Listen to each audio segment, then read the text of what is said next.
Few times in history have the heavens seemingly picked the finest of all men on earth and placed them together. Few times has such a group been so enlightened, so driven, so influential, and so bold. Few times has such a group labored in so carefully concerted an effort for their nation and all humanity. I speak of the founding fathers, Benjamin Franklin, George Washington, Thomas Jefferson, and others whose vision stretched beyond their time and whose resolution overcame the proximate perils of the day. Such men as these come once or twice a millennium. Sent from God as a gift to mankind, such men change the way their fellow beings perceive themselves and the whole earth. They came as farmers and merchants, as philosophers and statesmen, as nobility and the common man, yet within each of their souls a spark of freedom lit an inextinguishable flame. That flame of freedom forged in one their cause for what they deemed unalienable rights. Today I honor those men for their inestimable contribution to humanity. Their lives changed history. However, more than they, we must honor what made them great. It was the quality of their character, their virtue, that made them shine in the night of oppression. It was who they are, who they really are, that allowed patriots along our Atlantic shores to look to them as champions of truth. I honor those men, and particularly for what they stood.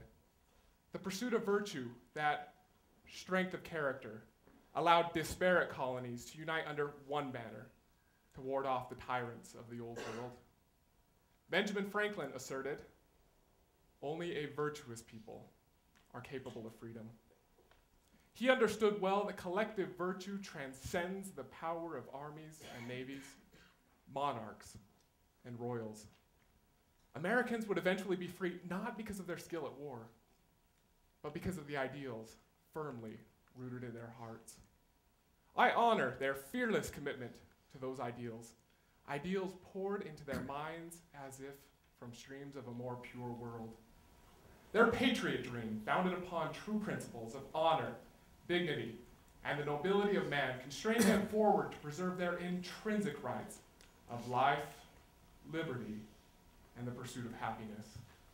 They understood that passion without motion is merely a whim. Their virtue compelled them to not sit idly by, but to give their lives for their common dream.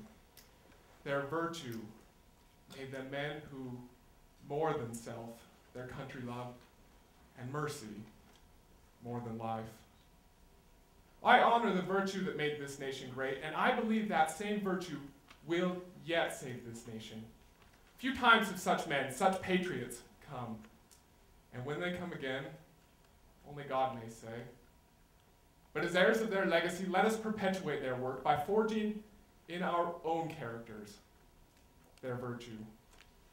I honor those men and their virtue, and so ought each man and woman here tonight. Then let us say together, as if under the same banner for which they fought, we honor them.